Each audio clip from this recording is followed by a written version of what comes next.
Good morning, Aman, Sakshi, Arti, and Sonuvar. Uh, Kindly register your presence by texting me yes so that I can start my lesson immediately. Four of you, Aman, Sakshi, Arti, and Sanuvar, kindly text me yes so that I can immediately start my lesson today. It's basically the revision part of a poem. Okay, so it's better like if we get if we go for revision on a regular basis so that the concept will you can recall the concept okay quickly. Okay, thank you so much. Any one of you can confirm if I am audible clearly. I hope I am audible. Is there any background noise? Shall I continue with the earphone plugged in, or I should is it okay? Yeah, Vanshita, good morning. Is it okay? The sound, is there any background noise or it's just okay? If there is any background noise, let me know. Uh,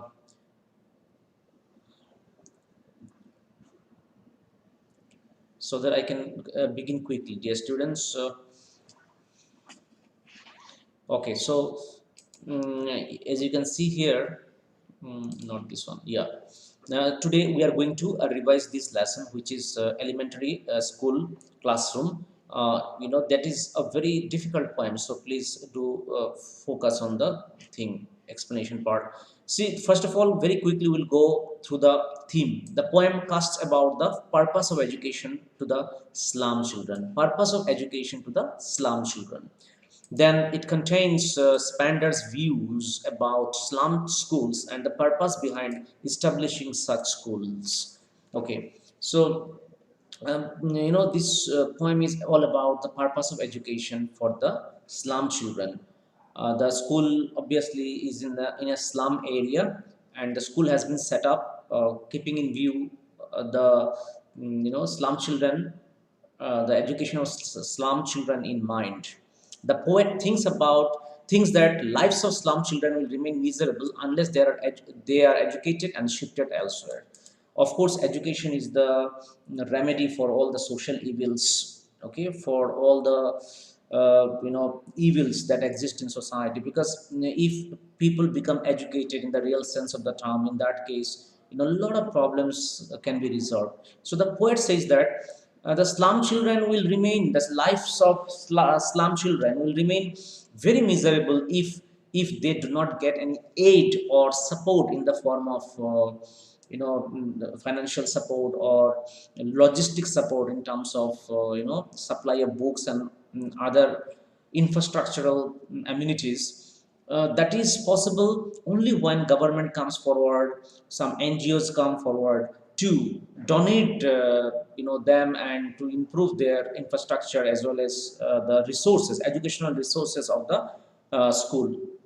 The poem is a fine combination of hope and despair for the humanity, unlike the dark vision of T.S. Eliot's Wasteland. Okay, so it's a combination of hope and despair. Okay, a hope towards the end, and mostly it's despair actually, like that of T.S. Eliot's The Wasteland. The poem draws out a real picture of slum children in a school after the post-World War period. After the post-World War, Second World War, okay, what was the real picture of slum children? Okay, in a school is something what the poet has projected in this poem. Okay, so okay, uh, now let's continue. As you can see here, far, far from gusty waves, these children's faces, like ruthless weeds, the hair torn round their pallor, the tall girl with her weighed down head, the paper seeming boy with red's eyes. It means that here in these four lines, the poet has drawn the attention, you can say, of the readers about the instances of malnutrition. Okay, malnutrition among the slum children. Okay, first of all, first two lines you can see here, he's saying far, far from gusty waves. These children are not brought up in a natural setting, in the lap of nature. They are far, far away from the uh, Gusty waves. Gusty waves here refer to the strong waves. Small children are away from beautiful sights of nature. So, gusty waves is a metaphor here for beautiful sights of nature. Okay. So, the poet in the very beginning says that the children, the place where they are growing up, is not conducive to a healthy growth of a child. Okay. They are far away from the lap of nature. That is what is represented by the phrase gusty waves. Far, far from gusty waves, these children's faces, like rootless weeds. Okay, they appear to be like rootless weeds. Rootless weeds means unwanted plants. Here, useless, untidy hair. Okay, here, right, like rootless weeds, the hair torn round their belly. Okay, it means that their hair appears to be like unwanted plants. Okay, very untidy sort of hair. Okay, around their pelor means face. Okay, uh, here, hair as if torn apart falls on their pale faces. Yes, so as their hair is very untidy, torn apart, and it is thrown all over their face. Okay, so from the second line onwards, we can find that even their hair is also not, okay, properly grown, or you can say the hair is also not nutritious enough. Okay, it's like unwanted weeds. The tall girl with a weight down head. Weight down head means very heavy head. So this is another instance of malnutrition among the children. So there is a tall girl in the class who is having weight down head. The paper swimming boy, another boy in the class who is as thin as paper. So these, the paper swimming boy, then weight down head, then rat's eyes, these are the instances of malnutrition which the poet wants to highlight to the readers. Okay, he wants to say that the children are not growing up in a natural setting. They are far away from the lap of nature. That is why the place where they are growing up is not conducive for a healthy growth. Number two, they are the victims of malnutrition. Their hair is like rootless weeds, which is torn around their face.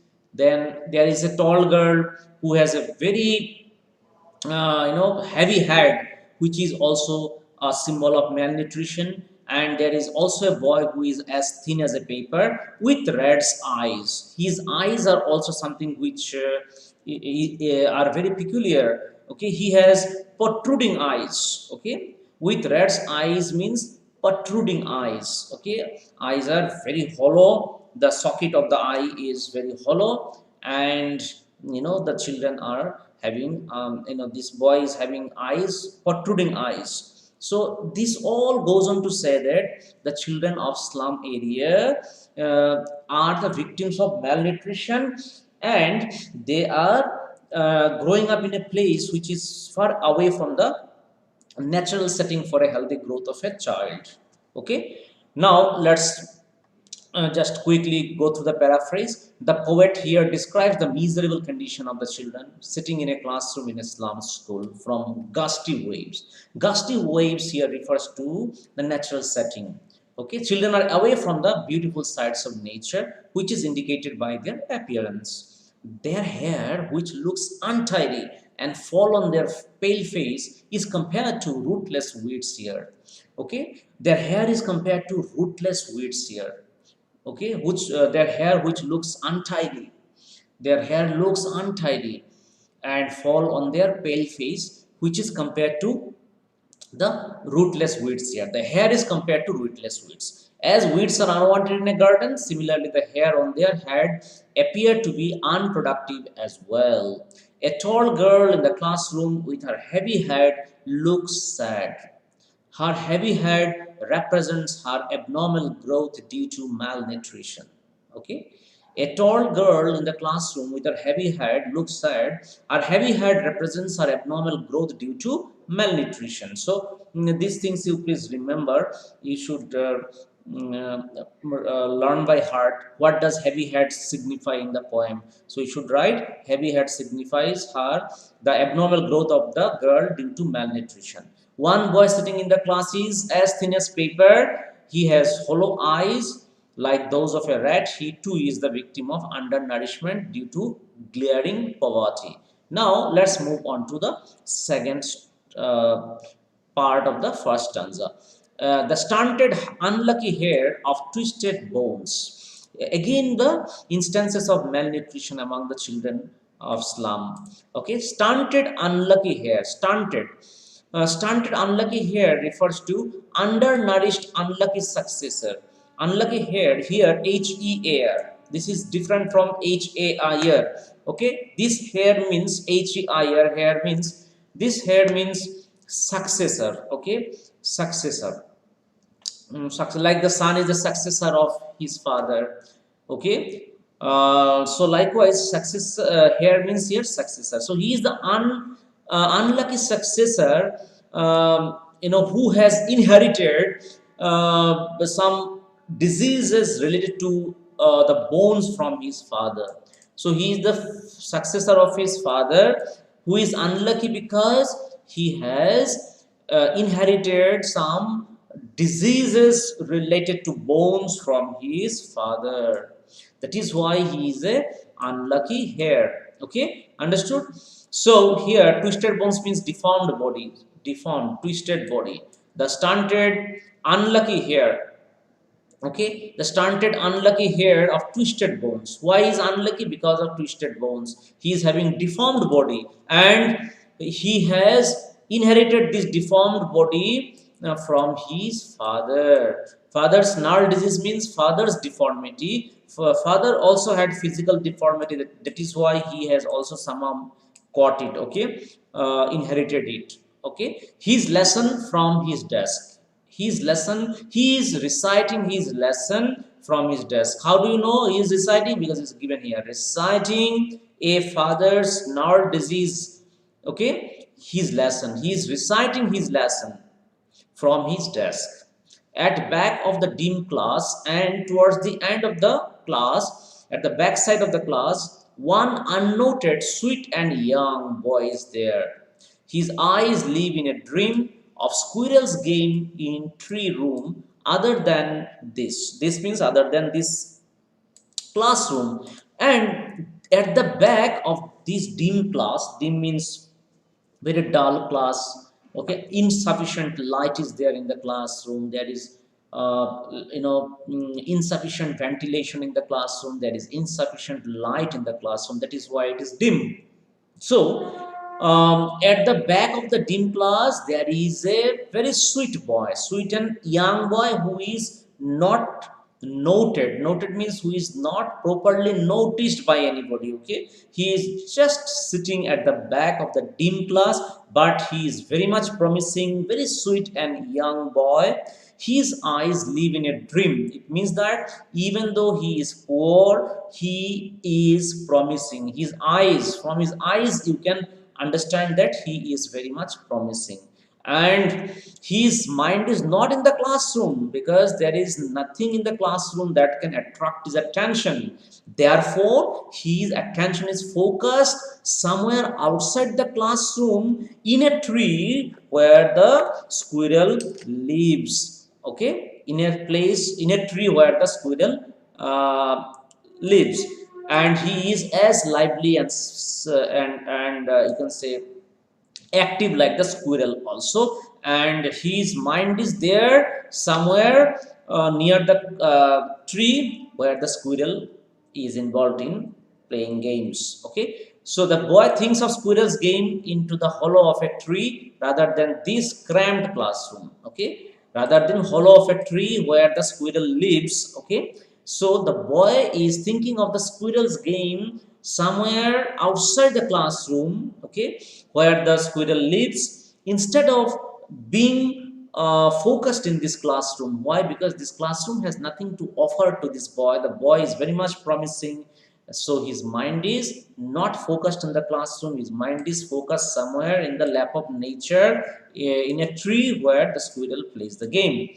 Okay, so now let's go through the paraphrase of these few lines. The poet says that there is a boy who is unlucky as he inherited a disease from his father, due to which he has a deformed body. Okay, so why does the poet say that the boy is unlucky? You can get the answer from these paraphrases also, so please go through paraphrases also. You go through the theme also, so that you get the value points for writing the answer to the question. Okay, the poet says that there is a boy who is unlucky as he inherited a disease from his father, due to which he has a deformed body. Okay, this disabled boy is reciting his lesson from his desk in the classroom. Okay, this disabled boy is reciting his lesson from his desk. He too is the victim of poor nourishment. Next, on the back of the dark class, a bright and young boy was sitting. So on the back of the dark class, what happens? A bright and a young boy was sitting. He is sitting there unnoticed and dreaming of squirrels playing in a tree. He appeared to be very promising. That boy appeared to be very, very promising. That boy appeared to be very, very promising. Okay. Even though he is sitting at the back of the classroom, he is very promising and he is dreaming of squirrels playing in a tree. Okay, next, the dull and uninteresting ambience in the classroom has failed to arrest his attention. Okay, now let's move on to the next few lines. Okay, so let's continue here. As you can see, Stanza 2 Part 1. On Sir Cream walls, donations, Shakespeare's had, cloudless at dawn, civilized dome, riding all cities, belled, flowery, Tyrole's valley. Tyrole's valley here, okay, we'll come to that. On Sir Cream walls, the walls of the classroom, are very dull, very, very dull, so dirty. The colors have colors of the wall has become dirty. So on Sir, it has become Sir Cream walls, dirty cream colored walls. Donations, okay, donations from some people are hanging. Okay, like Shakespeare's head means here the bust of William Shakespeare. Okay, the bust of, or the statue of William Shakespeare's head, you can say. Okay, the just William Shakespeare's head, then cloudless at dawn, civilized dome. It means the some pictures depicting clear sky in the morning. Some pictures which depict clear sky in the morning. Then civilization, the advanced civilization pictures are also hanging in the classroom. So what are the on the Sar cream walls? What are the objects of donation? Number one, Shakespeare's head. You can say the bust of Shakespeare's head. Then you can say the pictures depicting clear sky early in the morning. Then you can say the civilized dome, which means high-rise domes of modern civilization. Okay, then Tyrole's valley. Tyrole's valley, the picture of Tyrole's valley also hanging on the walls of the classroom. Tyrole's valley means pertaining to the Tyrol, an Austrian alpine province. So these, donations in the classroom, which are hung on the wall, are not of relevance to the children. Okay, because the children are very poor. The children, uh, have no scope of visiting such places and reading the works of Shakespeare also, because for reading the works of Shakespeare you need to pass out certain stages. Okay, like at least you need to pass out class 10th standard, 12th standard. Okay, and after that only, when you develop certain intellectual maturity, only then you can go through the works of William Shakespeare. Otherwise his writing will be just Greek to you, will appear to be Greek to you, means you shall not be able to understand ABC of what William Shakespeare has written.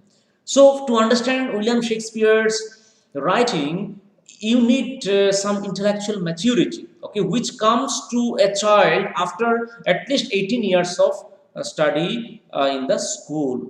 That is why the poet says that the bust of Shakespeare, then the pictures depicting clear sky early in the morning, then Tyrolese Valley, civilized modern civilization, these are irrelevant to the needs of the children. Why? Because the children will have no access to such places, as depicted in the picture, like modern civilization, like the Austrian Alpine province, which is indicated by Tyrolese Valley, then a beautiful place where there is clear sky early in the morning.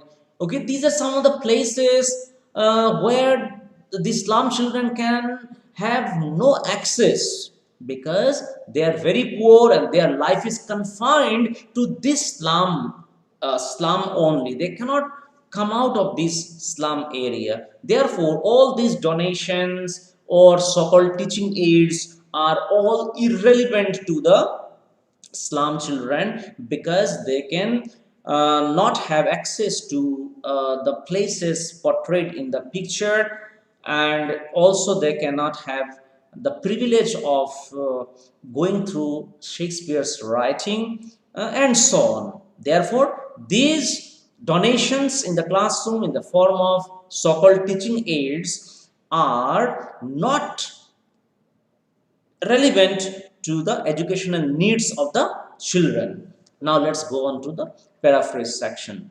The walls of the classroom are pale and dirty. On these walls, a host of donated teaching aids have been put up. These objects on the wall represent the world of the rich and the prosperous. One of them is the picture of William Shakespeare.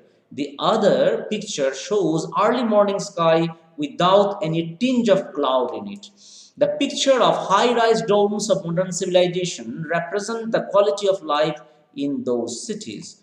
There is also a picture of the beautiful Tyrolese Valley, a region in the Austrian Alpine province adorned with flowers. Unfortunately, these colorful pictures on the walls have no relevance in the lives of these poor slum children. The world depicted on these walls is not the world of the children. Their world does not contain huge domes or advanced civilization or the scenic beauty as presented in the pictures on the wall of the classroom. Okay, understood? So from these paraphrase notes also you can prepare some of your answers. So please do read along with the question answers these paraphrase value points as well. Okay, so now I shall go through the stanza 2 part 2, that is these few lines are also difficult, so please focus on these 4 lines. Okay, open-handed map awarding the world its world, and yet for these children these windows not this map their world, where all their futures painted with a fog. Okay, so dear students, let me explain you. Open-handed map awarding the world its world, what does it mean? It means that uh, open-handed map means the world map, there is a world map which is there in the classroom, okay, which displays the names and locations of various countries in the world.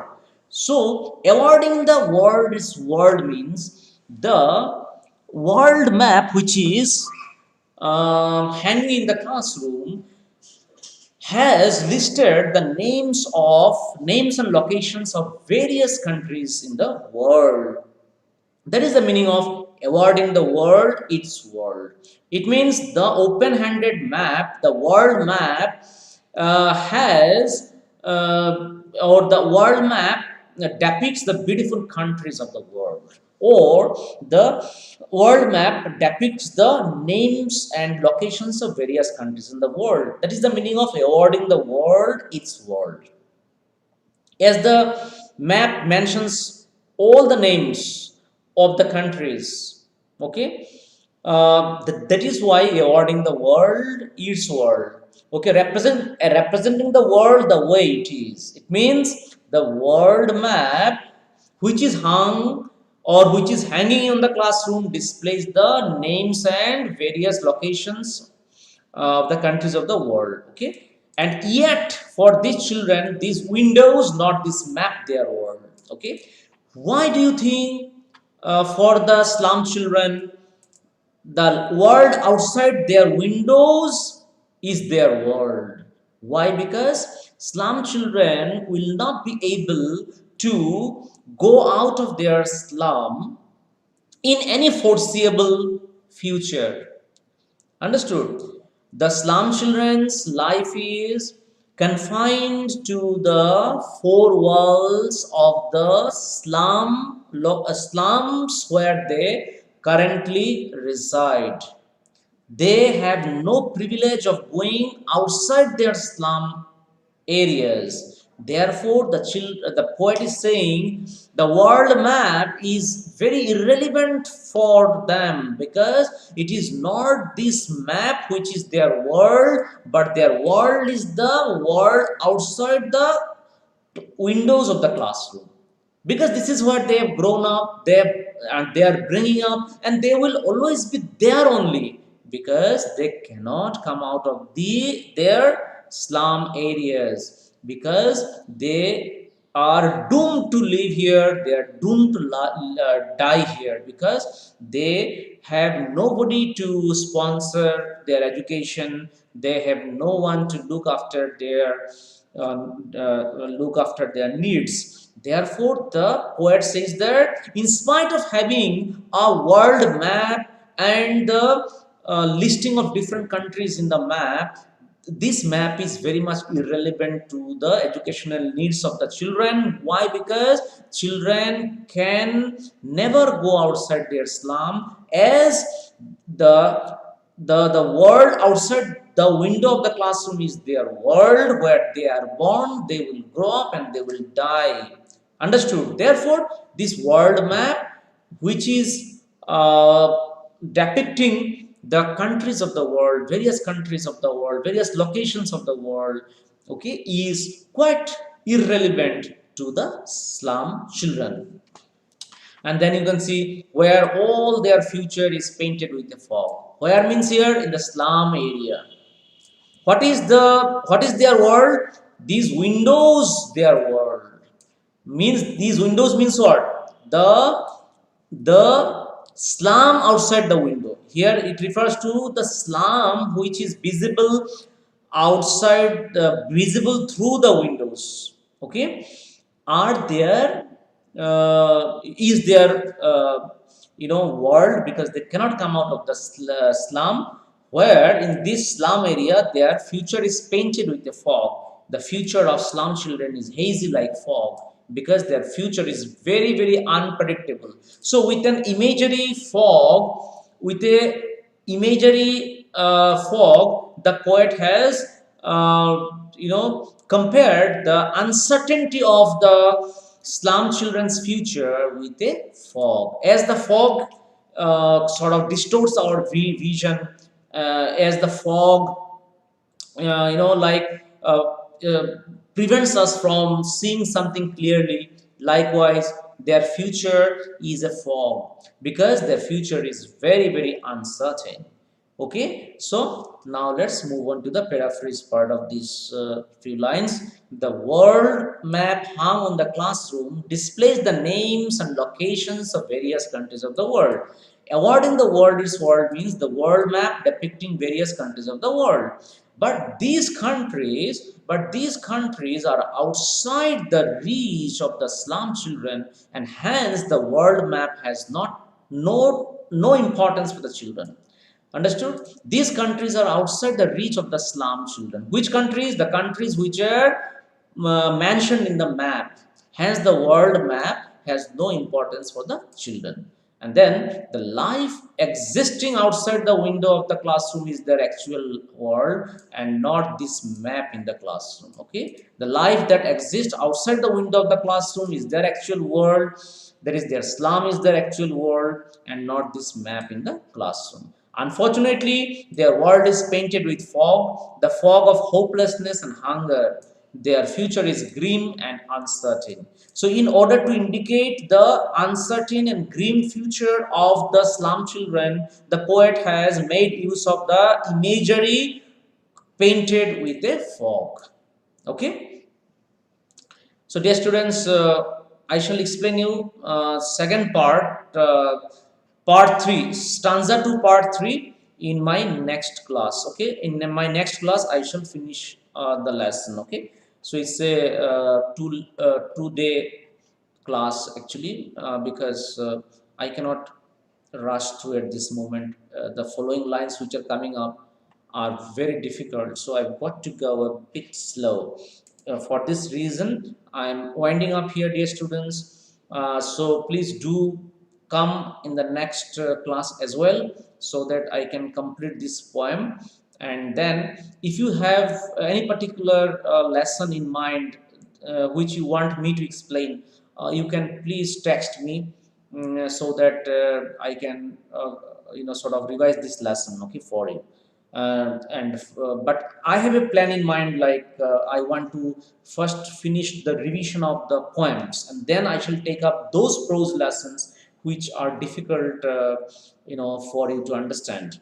Understood? So, as your board exam has been postponed now, it has been deferred now, it has been scheduled in the month of May. So you have plenty of time now. So we shall revise. We shall be able to revise once again the entire syllabus. Okay, and I shall send you some writing tasks, dear students. So please do complete these writing tasks and let me know. You can show me the writing task also. Okay, now your notebook correction, your test paper correction is almost over, so I shall let you know the thing, the result very shortly. Okay, so dear students, let me sign off now. So before you also sign off, can you please also text me your responses? Okay, so please do text me your responses with uh, with a yes, just yes. Okay, okay. Thank you, Aman.